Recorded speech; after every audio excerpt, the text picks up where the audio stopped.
Rinpoche. Can you see me? Yes.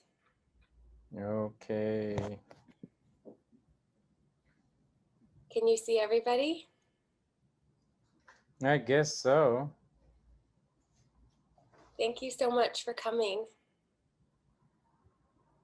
Thank you so much for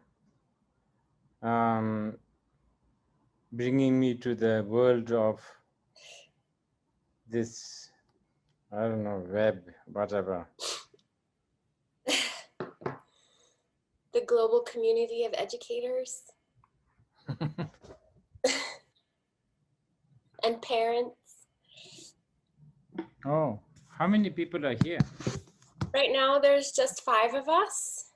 Okay. I think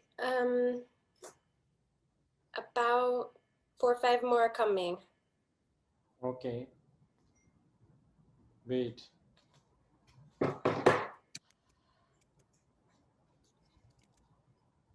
So much things to do as a Rinpoche or as a whatever. This is proving to be the most difficult. Giving education to children. Well, it's happening, Rinpoche, in really nice ways at the school. I know. You guys are doing amazing job. It's fun. We also have Heidi is here, and Jesse and Isaiah, and Maya in England. Are you in England, Maya? No, I'm in Germany, in Munich. Okay. And Michael Masiosi is on the Middle Way Education Board. I just thought we would have a small group, and I sent you a few more questions last night. Okay, you have to, if rather than maybe go through each every question, maybe I will just go through generally, probably because they are all very related, I think. But if something is left out, if something is not clear, you can always please raise your hand and ask me. I will try my best. Anyway, are we starting now? Yes, Rinpoche, thank you so much.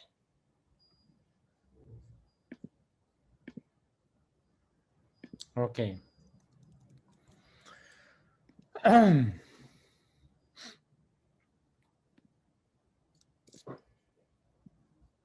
Now,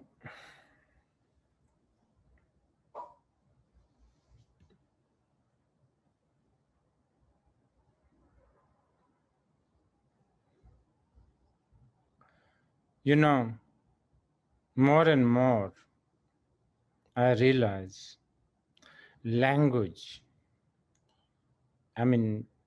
language is just so obscure and vague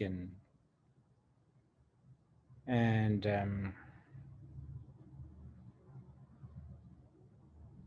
it only does, when actually it does, it only sort of does the job only like maybe 50% of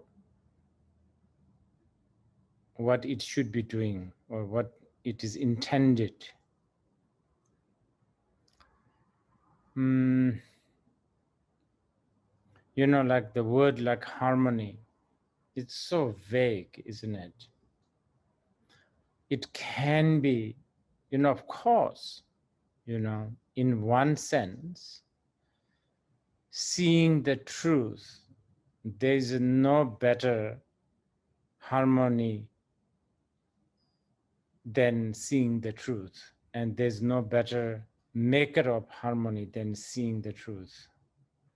So in this sense, one can say Dharma and harmony are sort of very, very, I don't know, you can almost say one, right? But it's a bit like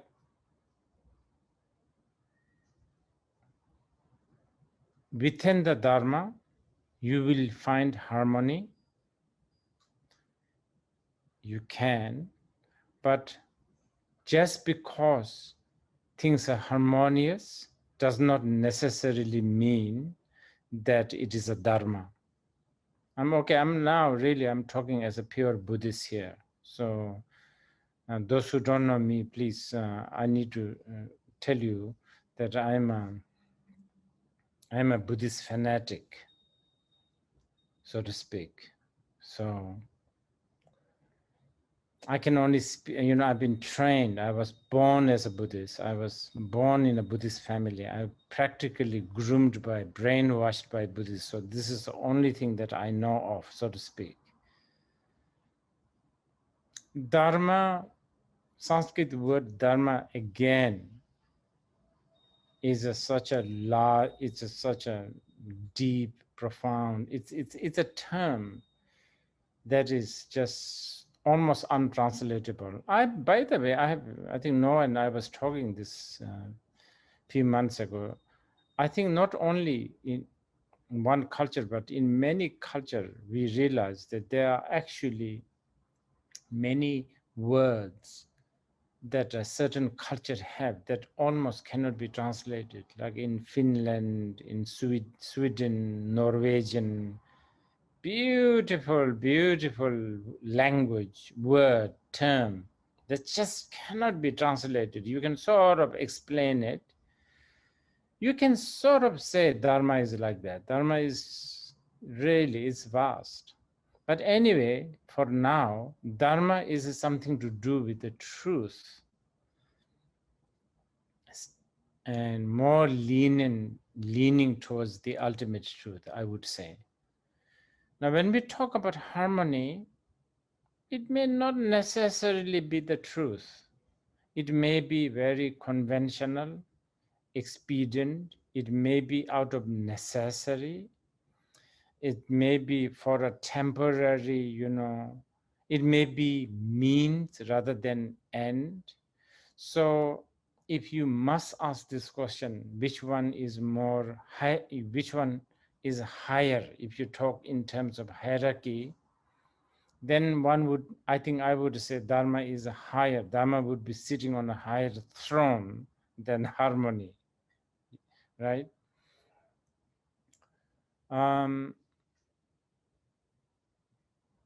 But in Buddhism, relative truth is equally respected to the, ultimate truth. If somebody has dreamt that they have won a lottery, $1 billion lottery, until this person has woken up to the truth that this is just a dream, you somehow have to play along with this guy as if he or she has some money. Okay, maybe you can even say, oh, why not invest it? Why not buy me a lunch? Why not go to, I don't know, casino and so on and so forth. So because that's you have to be, you don't want to go straight and say, hey, that this doesn't exist. You are just dreaming. That may not necessarily create harmony. You want to have some harmony with this person, right? So many times harmony comes in it's like a means, but that is not like degrading harmony. Relative truth should not be degraded. Means should not be degraded, because after all, if you want to reach to the end, the means is all you have. So, okay, you have asked some really big questions here. So, little difficult to touch every subject, but let's see.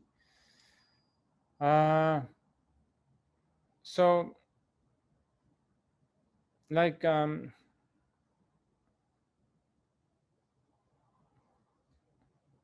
harmony is used by, let's say, Confucius a lot. So you will find a lot of Chinese philosopher or Chinese ancient,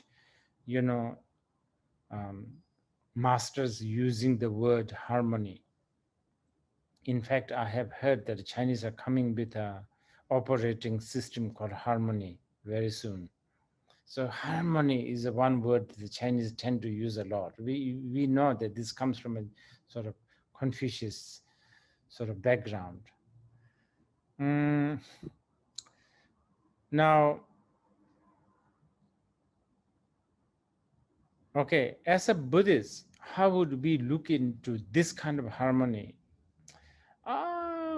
The Buddhist would close one eye and open one eye and look into this kind of harmony.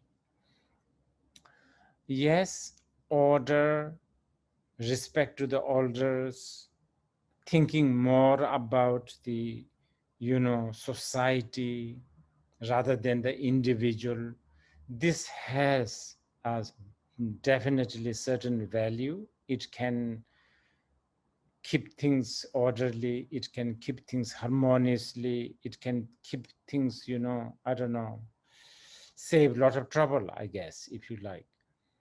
But it always has a loophole, especially if the elders, fathers, mothers, people who are supposedly higher ones, if they are not taking the responsibility, then this kind of order, thinking more about the nation, patriotism, all of this could be also very blinding, and it can be very constricted, confined, and it can also lead us into corruption.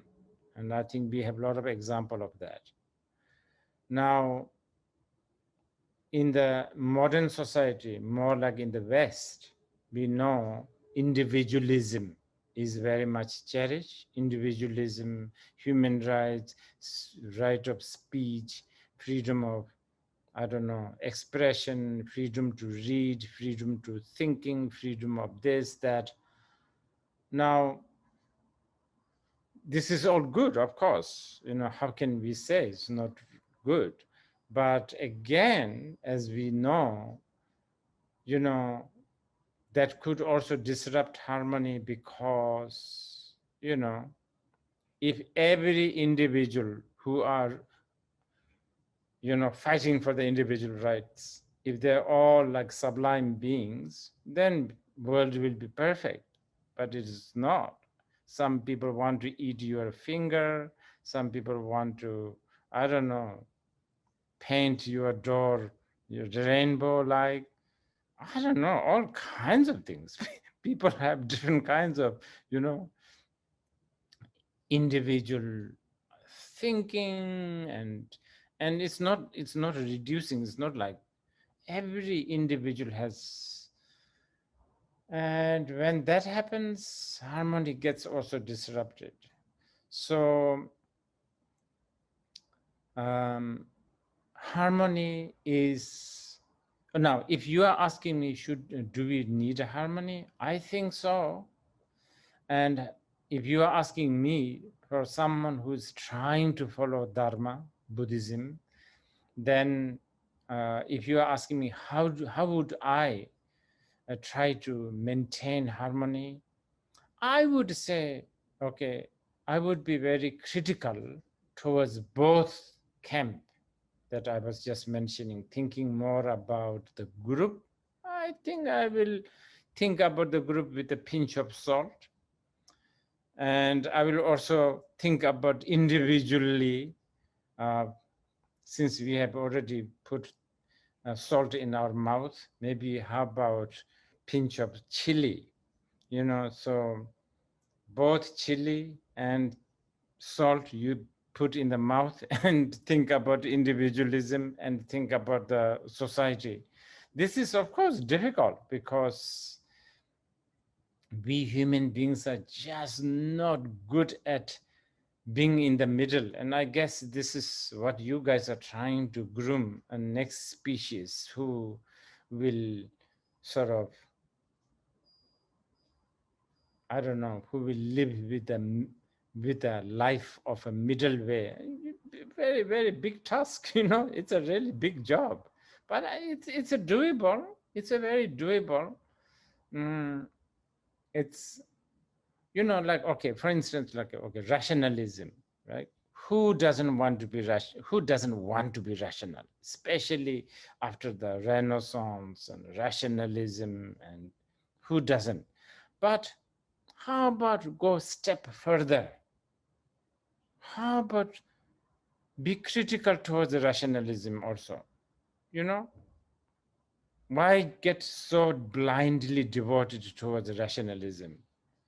So things like that. Okay, I'm sorry, I'm being too academical and too convoluted right now. I will try to answer some of your questions.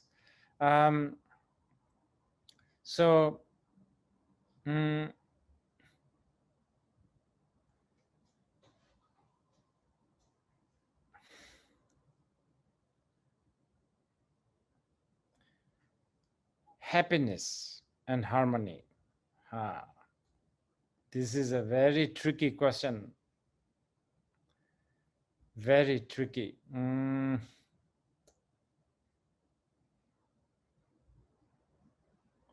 How do we define happiness?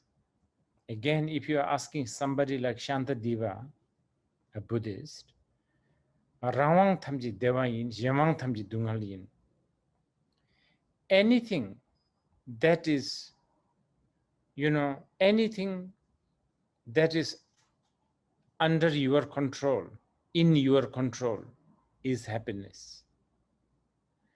Anything that is even slightly under the, if you are dependent on somebody, I don't know, it doesn't matter. It could be just you are dependent on someone's shower. Okay, you have to take a shower in somebody's bath. You have a problem there, you know. You know, you are relying on somebody's shower room, right? So that's how a Buddhist would define very broadly.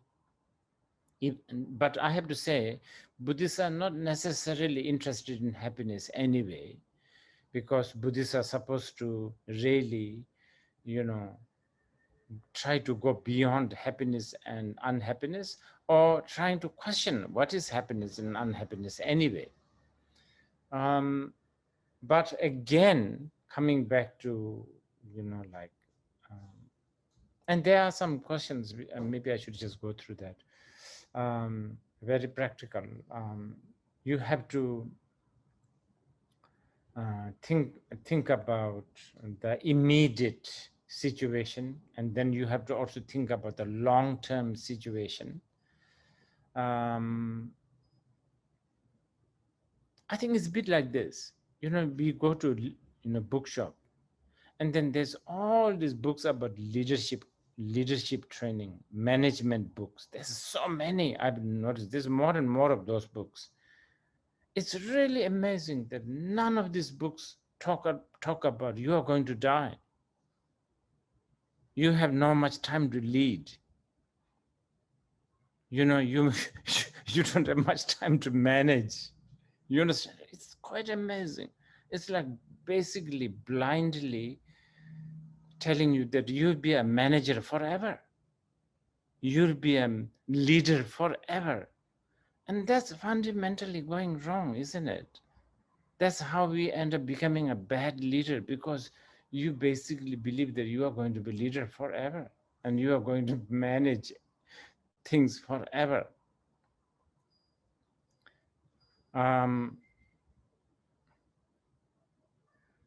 Okay, sorry, I'm going everywhere. So key aspects of harmony between teacher and the children, I think we already discussed this. I think key here, we in the middle way school, one of the key is there is this philosophy that education is almost out of necessity. It's like I almost want to say it's like a necessary evil, but I would not put it that way. So don't quote me. Huh? But it's almost like that. It's almost like we should not be educating these people, but we better might as well, because if we don't do it, Instagram is going to do it, Facebook, Jeff Bezos is going to do it, Amazon is going to do it, somebody is going to do it. So we will do it, but we are doing it out of reluctance and some sort of a humility as a parent, as a teacher. That probably is key to harmony between teacher and children, I would say. And by the way, if none of this is, if many of this is really, going too theoretical and not making sense, please raise your hand and ask me questions, but I will continue.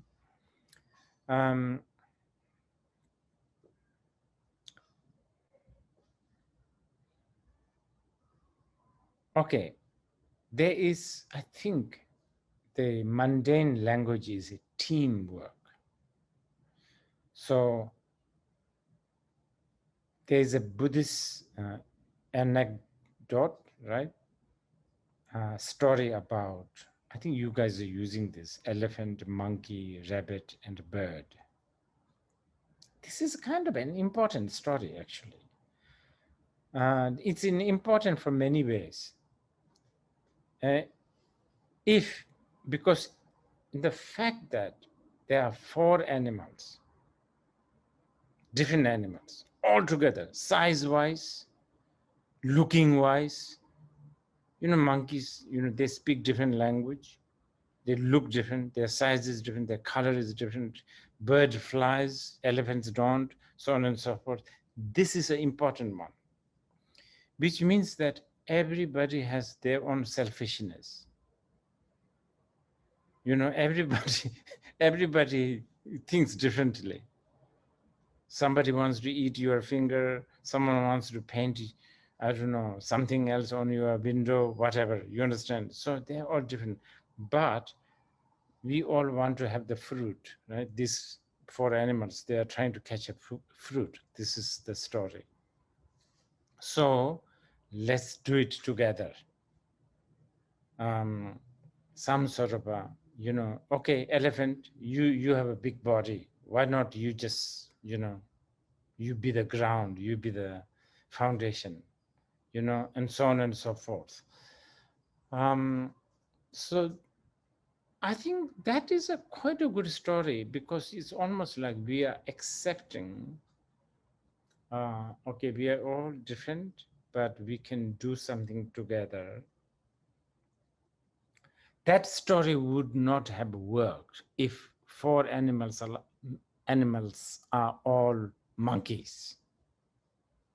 Then that anecdote would have failed. But because 4 animals are 4 different kinds of animals, it's kind of important. Please ask me questions later if you need. Now, of course,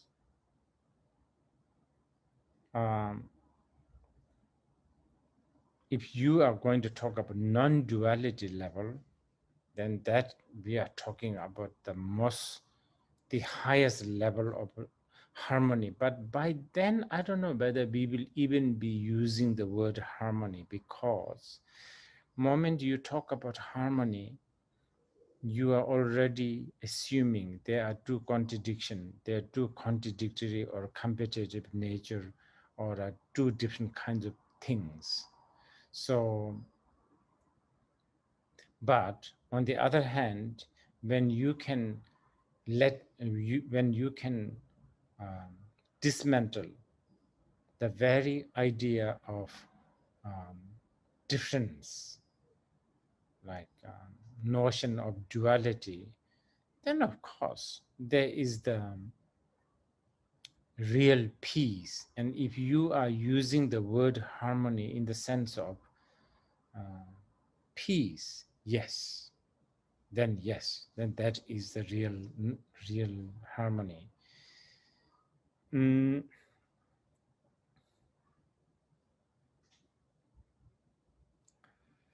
Yes, for immeasurable, definitely. And actually, Chanti Khandro is very right. And there again, it's quite interesting if you pay some attention. The first thing you do is may all be happy and have a cause of happiness. Okay, sort of the most easy to approach. Everybody wants to be happy, for sure. And may they all have that and cause of the happiness. But of course, the Buddhist would explain a little bit further. This is why the word may they be happy and have cause of happiness. The Buddhists are trying to put the Buddhist message there because real cause of happiness is by seeing the truth. So may all sentient beings be happy, but may they also eventually understand the cause of happiness, which is understanding the truth. That, the easiest one, and then the more difficult one, may they all be free from suffering, and may they all be free from cause of the suffering. It's much, much higher level, actually. Compassion, kind of. By the way, compassion is still not a good word, but let's use it anyway. Yeah, this mind of wishing to free all sentient beings from dukkha, suffering, and the cause of suffering, really, that's like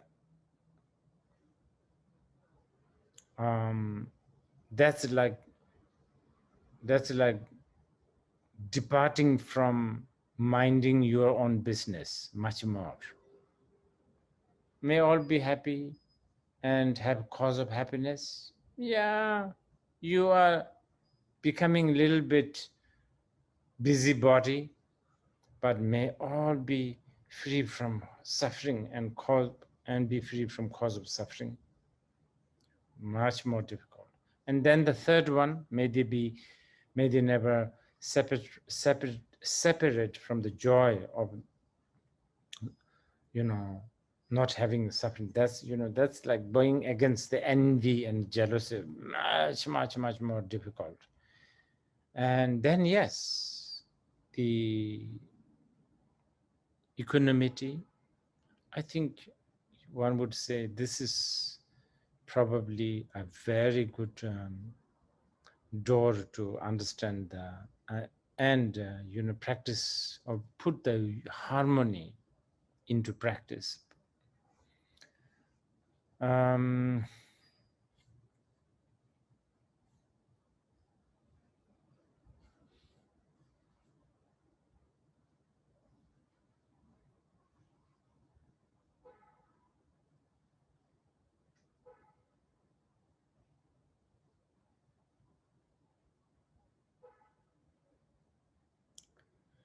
There's this question about, does harmony naturally manifest on its own?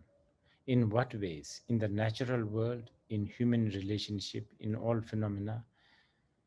Wow, very big question. And Noah, aren't we sort of also open to understand, open to the wisdom from like Taoism in the future, if not now? It's your vision, Rinpoche. I think yes, as long as we're clear that that's what we're doing. Yeah. I like the word manifest on its own. There are great wisdom like Taoism. And then of course, in the Vajrayana Buddhism called like Mahasandhi or Mahamudra, this tradition teaches us how we should just let it be. You know, in fact, the word nyamja is what is being translated as a meditation now. You know, the English word meditation is really not doing the justice to the word, Tibetan word nyamja, or the, nyamja. Nyamja, ja has a connotation of just let it be, let it be. The whole problem with us is not letting things be, always trying to alter something, update something, convert something, educate somebody. I don't know, there's this like, we just need to fix things. We just need to do things. Now, whoever has asked this question, you know, to the answer, this is the highest way to achieve the harmony. But I don't know, probably, I don't know, we never know. The children always surprise us, but so they probably will be the best people who will understand this. But us adults, as simple as this, actually, this is a very, very simple wisdom and simple technique, but due to our this stubborn habit of needing to fix things, needing to sort it out, needing to, I don't know, needing to improve, advance, all of that doesn't let the natural harmony manifest on its own. But I have seen middle way people, including the children, they sit 1 minute. And during that 1 minute sitting, it is already a stepping stone for letting harmony naturally manifest on its own. I would say that. So, but hopefully we will not be stuck in one way, that is sitting. Hopefully one day the graduate from the middle way school could be I don't know, building a rocket or flying to Mars. And even as they do, they are so good at letting the harmony naturally manifest. But somewhere we have to begin. And I think, like, you know, sitting, this is known and tested by a lot of people as most harmless, economical, and the easiest way to do. So I would say it's good. Yeah, it is challenging to teach probably harmony to children because, you know,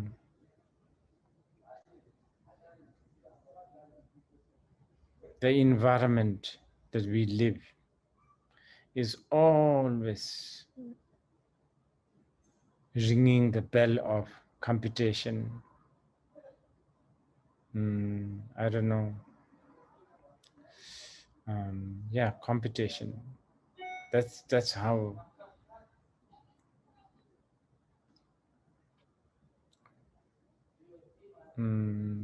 consumer.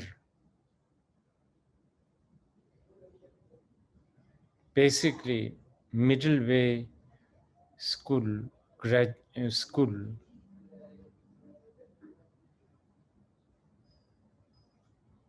students or teachers and parents hopefully shall not fall into the trap of learning things so that we will be trapped by the system or some sort of a maze that is designed to feed things like online shopping. And I don't know. I think it is possible. I think we can, yeah. It is possible, but we are doing it. You guys are doing it.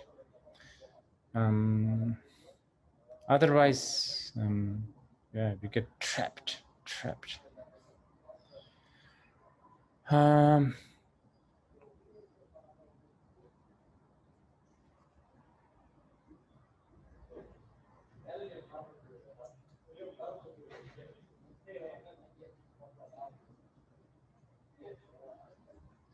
I didn't get the question, what is the significance of disharmony? Maybe we can discuss this later, but let me just go through all the question first.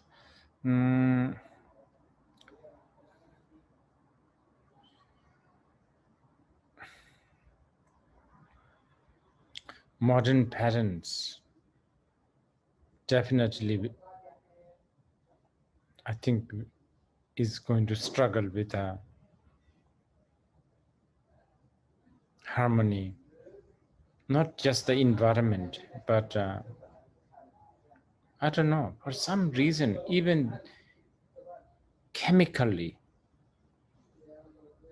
I mean, it's almost shocking to meet kids that are like 9 years old who have, what do you call it? Bipolar. You know, it's like, one would think that this kind of problem happens only when you are in 40s, you know, like, but wow. Just as iPhone is getting upgraded, it looks like our internal problem also gets upgraded faster even. It's so scary. But, you know, there is cause and condition, isn't it? There is definitely cause and conditions to conditions why we have this kind of phenomena now. So as we spoke, I don't know, a few months ago, mental resilience. Probably this is something that both parents, us, I don't know, organizers, teachers, opinion makers like me can actually talk about it.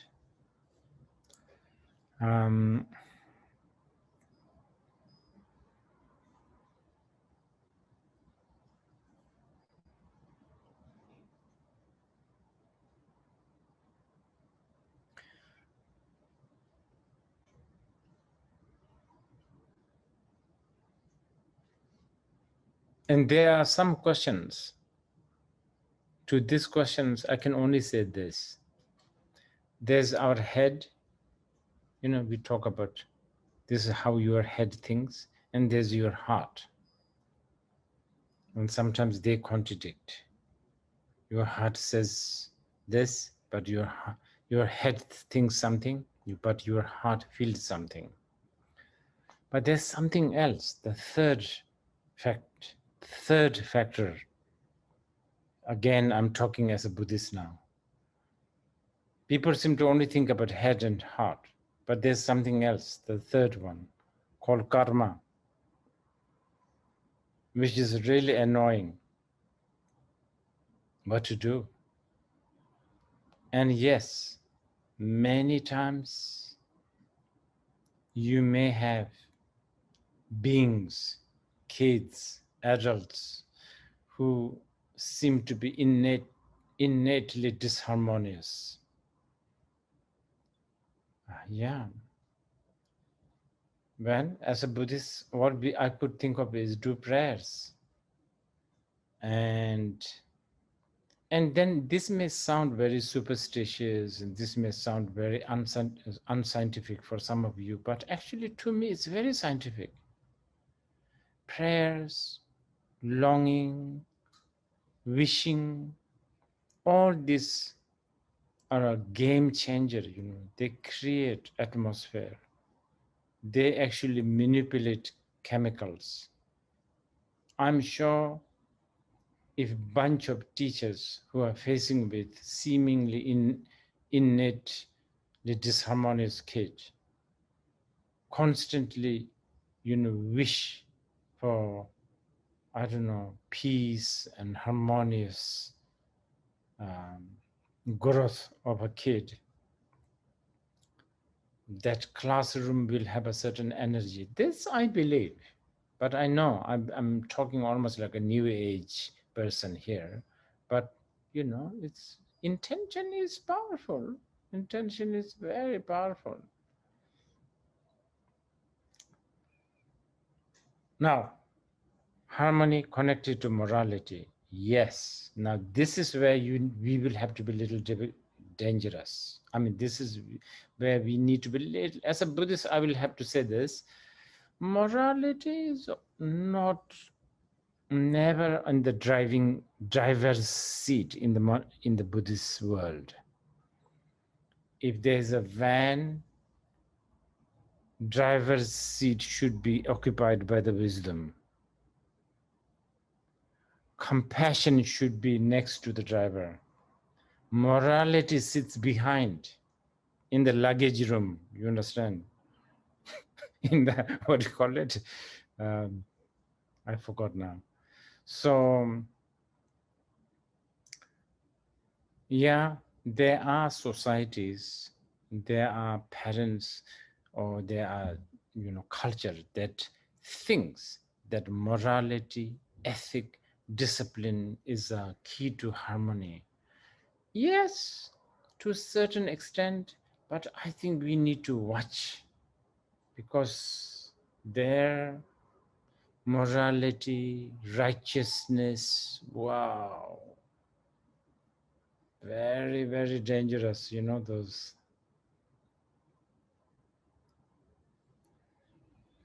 How do we talk harmony without alienating kids who are struggling? That one, actually, I guess if we are patient enough to just engage them, I think the kids will know that they are being included. They mean something and they are not left out. Or, yeah, patience, I guess.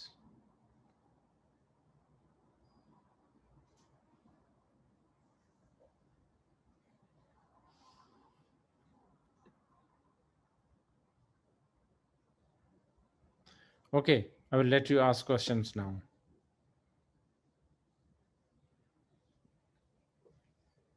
I think many of this question is from Jesse. That last set was from Jesse. Jillian asked about the natural manifestation. I'm sure everybody has questions, but just from what you just said, it sounds like if teachers can cultivate patience, it will help in the classroom. It'll help students be more present. So is there a way to cultivate patience in adults?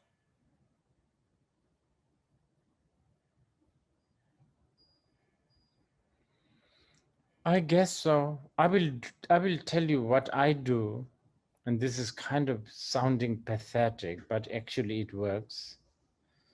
I tell myself that, and it kind of works, that many times I tell myself that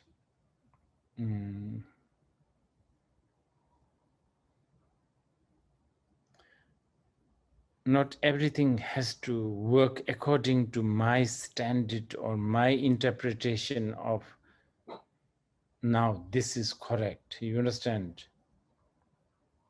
And I think this may be good. What do you think? I don't know. Because sometimes I have some ridiculous, not even high standard. Don't think I have a high standard. It's just my standard. So, you know, it's some ridiculous. And then when that is not being met, yeah, I just lose my patience. So if I tell myself that this is my standard and, you know, it doesn't have to be like this, I think it helps.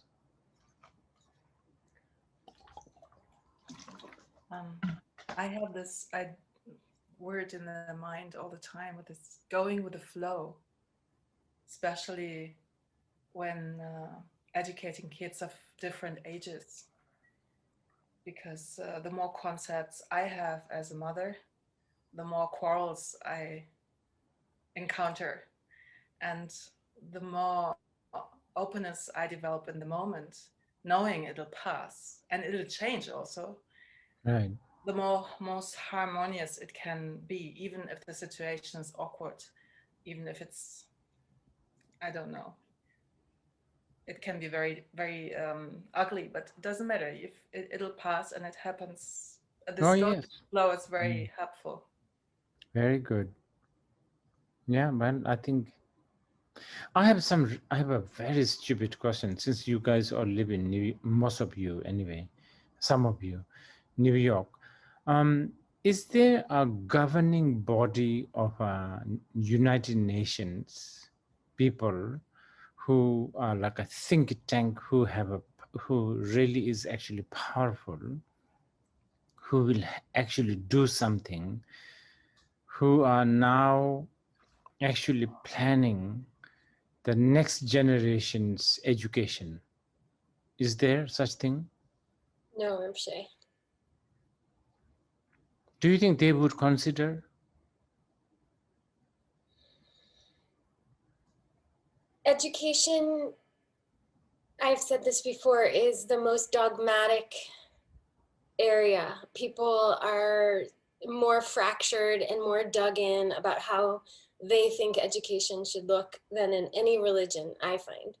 Even within our Sangha, Montessori, Waldorf, you know, people get very stuck and it's hard to find consensus. There are lots of interesting groups doing independent things in different colleges, universities, Mind Life Institute, doing work, but there's no government. I mean, the Secretary of Education, forget it. There's so many also different needs, inner city, upper class, this, that. Right. It's up to middle way. There are some movements in Europe. There's one who passed recently. He was a Danish. His name is Jesper Juul. I don't know if you ever heard of him. He wrote very, very important books on education, and he was one of the first voices who said, after 11, you cannot educate anymore. The only thing is you can cooperate and you can communicate. But after that age, you have to drop the idea of education. And Right. I think he's quite important in the European movements of new educations.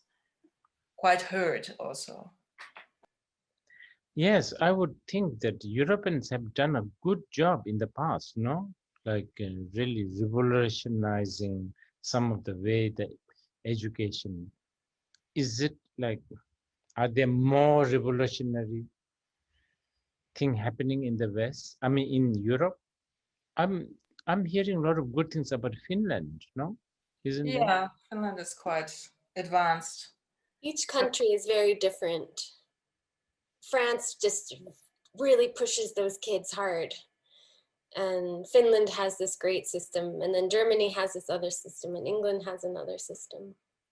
I see. So it's really, really difficult. Yeah, dogmatic. You put it right, I guess, what to do. Rinpoche, when you said that we do have an aspiration at the school, that I think maybe now that you said that, I'm going to print it and put it in all the classrooms, that the children not be swayed by circumstance and learn how to be their own people. But I'm wondering if you have any other message that you think just printing and sticking on the wall of the classrooms, anything come to mind that we could just energetically put into the classrooms? I'll think about it. I don't know. From the top of my head, I can't think of anything at the moment. They all have a Tara statue and a Buddha. Right. I can ask again later.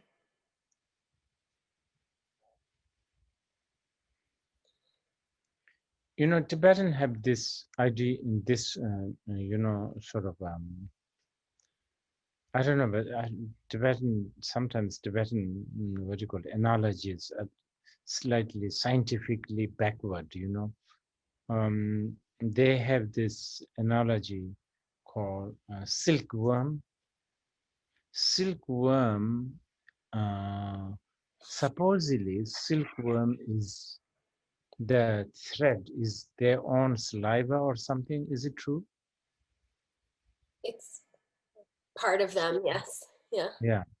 And it comes from their own saliva, and then sometimes it can tighten their body and then kill themselves by their own this thread, whatever the silk.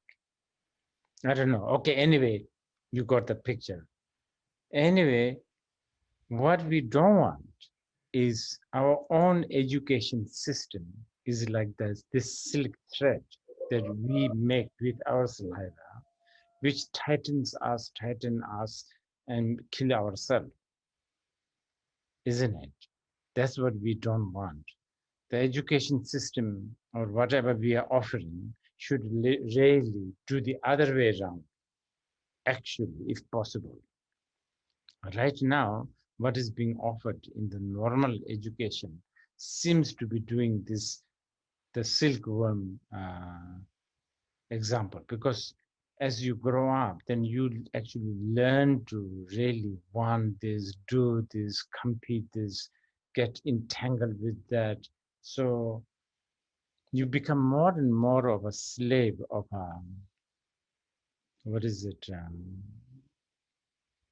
slave of a system that somebody is producing. So I wanted to just let you know also that Ashoka is on the call. I think he turned off his camera. I invited him. So there might be a question from a teenager. And then Isaiah had a question about how to work in that heat of the moment when you have conflict with a child. It's very hot and comes up suddenly. And then it causes long-lasting residue. Yeah. Is that Isaiah's question? I can see Isaiah there. You're more and more looking like the character I've told you many, many years ago, which I will not mention here. Otherwise, either me or you can get into trouble. Yeah. I was just asking about conflict, and in a way, it may be a more tangible approach to understanding harmony and disharmony, because conflict can often lead to disharmony. With the children. Or amongst each other, amongst the children, amongst each other, children amongst parents. I think the sort of flip side of harmony is not necessarily disharmony, but conflict. So difficult, isn't it? So difficult. Wow. And then many times you have to live in an environment, and if they're there with you 24 hours, 7 days a week, 12 months a year, then maybe you can do something. But then aren't they going to school? Aren't they going to? Yeah. And then they're meeting people, and then who knows those kids? What are they telling them? So I'm sure they have all kinds of stories writing about you. I mean, you are children's friends. Don't you think? Oh, sure. Maybe you should let Somebody should ask them to secretly write these things. What do you think? To write how they feel about Yes, parents and someone, their friends, family, their brothers, their sisters. It's based, many times the modern kids are basically like my generation's, like adults. If you are talking to my generation, when I was 10 years old, These days, you are 10 years older, like they think and talk like 20 years, no? What do you think? yeah, but they probably still have the emotional capacity of a 10-year-old, if not younger. So emotional intelligence is necessary. This is, you think so? Yeah, of course.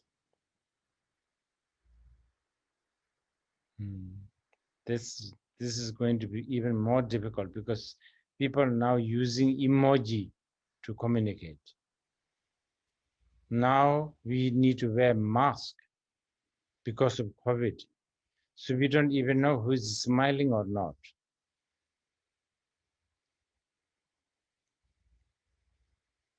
Emoji, thumbs up, thumbs down. Wow.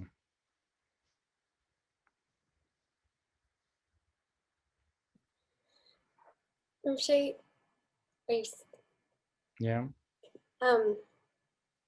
You said that happiness is anything that's in your control, and then unhappiness is anything that that from you depending on something. But isn't everything dependent? Yeah, of course. Okay. This is why the Buddhists are really not that interested in happiness, because bottom line, what the American would say, it sucks. Both happiness and unhappiness, bottom line. So they're not really interested.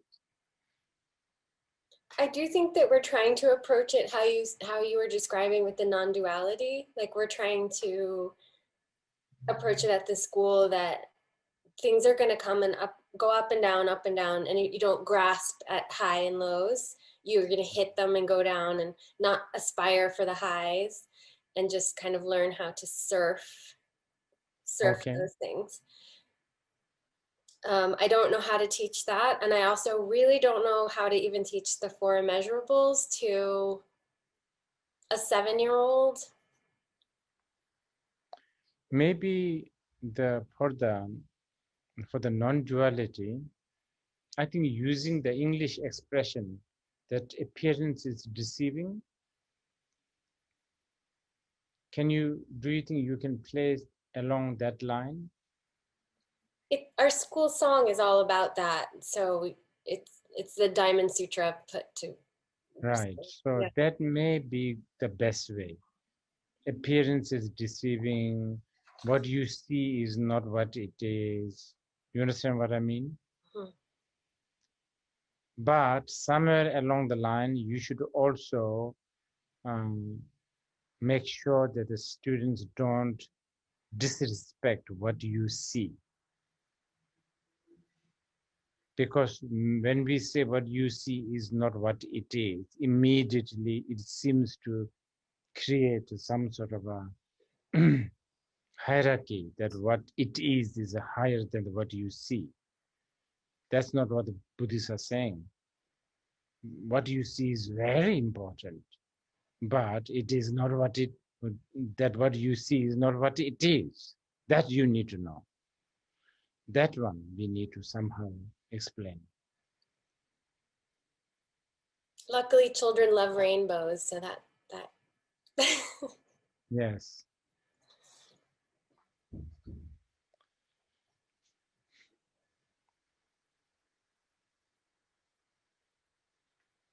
Do you think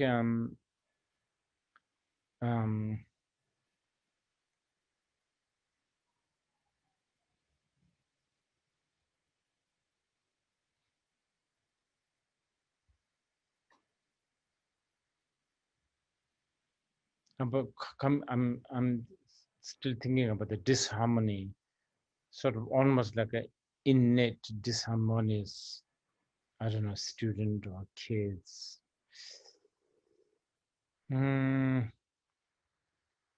What can we do about this?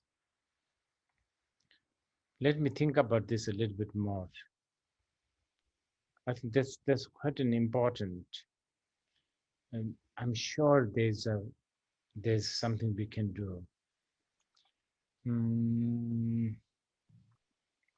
Rinpoche, that was my question.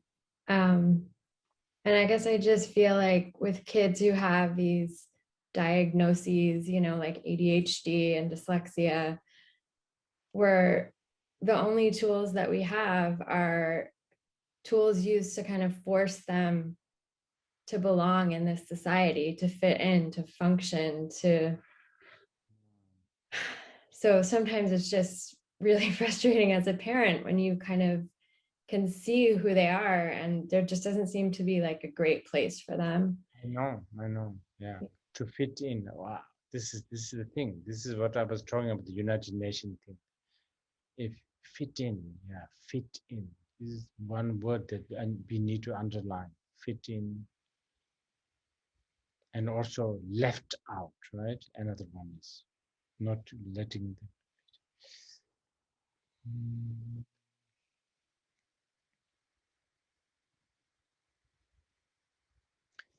Do you think we are talking too much about dyslexia and what Asperger's? Is it Asperger's? But there's a problem called Asperger's, right?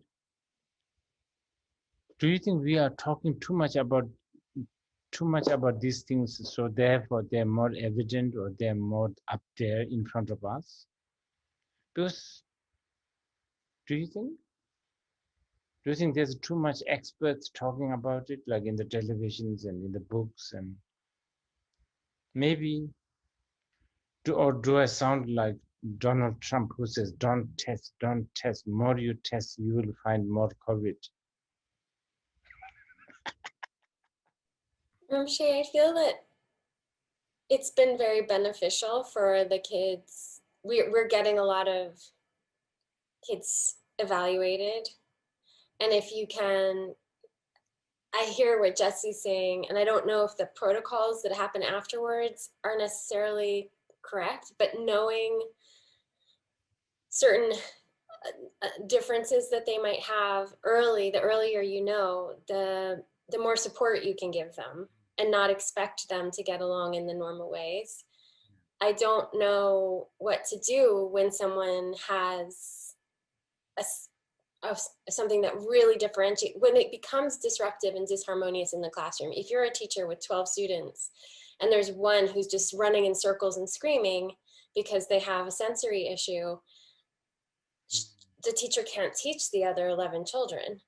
So that's where harmony comes in a lot at school, is then we have people come in and take them out, and then that's more staff. And then I'm not really sure what, I think it's a very good question. Are we trying to cookie cutter them and drug them and put them back in the class? Or could there be more options for a student like that? I don't know. But I think testing is good. I do think the testing part is good. Okay.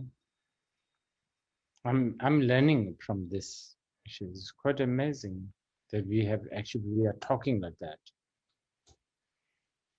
Anecdotally, my father was dyslexic and he dropped out of 7th or 8th grade because no one figured it out. So he didn't fit in, whereas our children discovered it early enough to where they could learn how to read in time to. But that didn't really sort of made him totally ruined, right? Yeah. No, he just didn't allow him to participate in the education system. Right. Which might have been a blessing. Right. So that's why sometimes to having this bird's eye view is important. Because sometimes I think we just look into this one narrow angle. Oh, you need to finish all the grade. Maybe this is where I think the parents need to be also taught. If your kids are not going to be finishing the 3rd grade, then you will just need to sort of, it doesn't mean it doesn't mean that it's the end of the child. Can I say something to this? Because I feel like the more crucial thing of education of school is that the children have the experience of finishing something. It's not so much about going the same way as the others, but I have my oldest son, he dropped out of school because of many issues when he was in the 7th grade. And I was always trying to put him back to something that he can have the experience of finishing something, because this gives him like a strength.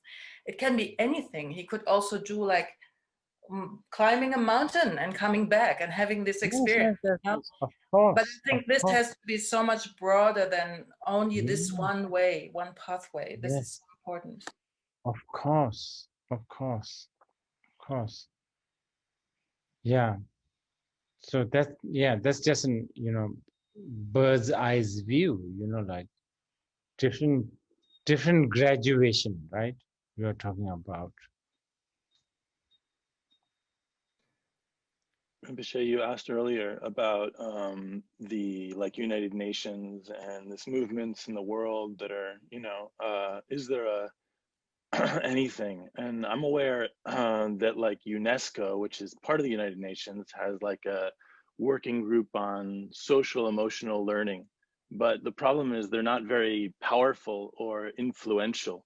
And so many of these other countries aren't necessarily listening to what's coming out of there. But also, I'm aware that, among teachers, I feel like there's more and more readiness for focusing on things like mental resiliency and the well-being of the child and the whole approach, questioning the fundamental narrow-mindedness of the modern educational, predicament that we're in.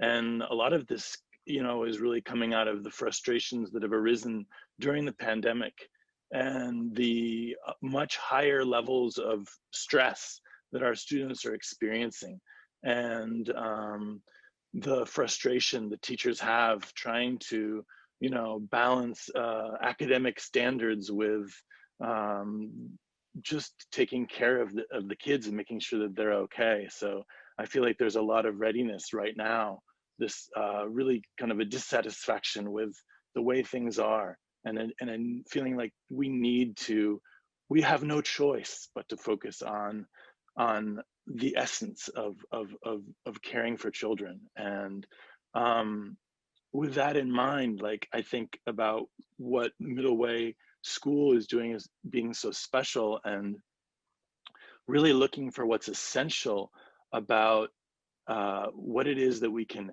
export or package and therefore offer to the rest of the world, as people are really so hungry for this view and this approach.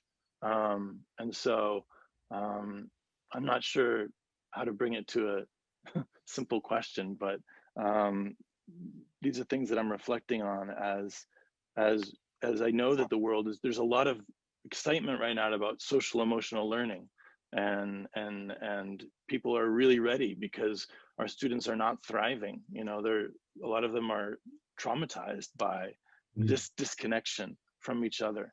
And so I just think as we're aware of that, we can be able to share what we're doing, knowing that people want to hear and want to learn these types of things that we're talking about. It's a very relevant conversation, I guess. And then artificial intelligence is very much coming up. That's going to change the way we think, way we function, our identity. Wow. I feel that social emotional, I'm so glad to see it happening everywhere. It's hard to say it's not something I'm rushing to export, because I think it needs to be individualized, or at least country-wise, each country. But the thing that I want to export, which you brought up right at the beginning, and which is coming up more and more as the centerpiece to Dharma, to what the Buddha taught, to what we can teach, is inquiry and constantly questioning where our sources of information are, why I'm feeling the way I'm feeling, why I think the way I think. And you said that about harmony, that groupthink is good to a point, individualization is good to a point. So teaching kids to question without becoming disrespectful is a middle way that we also have to find, because otherwise that they might not listen. And there's that also, you were talking about how Jeff Bezos, if we don't educate Jeff Bezos well, and then to just let everything be, again, we have to find, and it's very difficult to know where those lines are, and it's a constantly moving. So teaching the teachers how to navigate that. Right.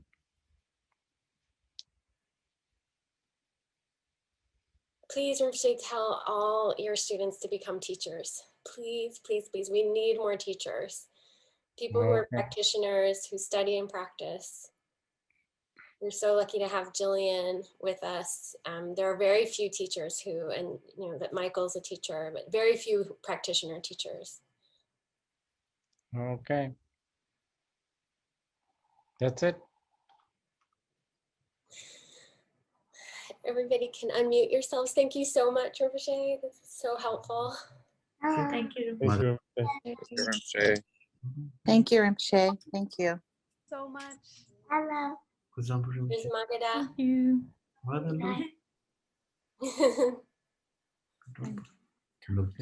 Say hello. Do you see Magada? Okay.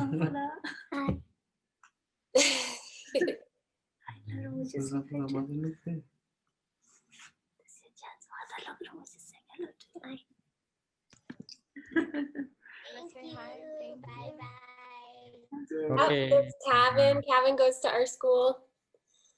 And Ronan goes to our school.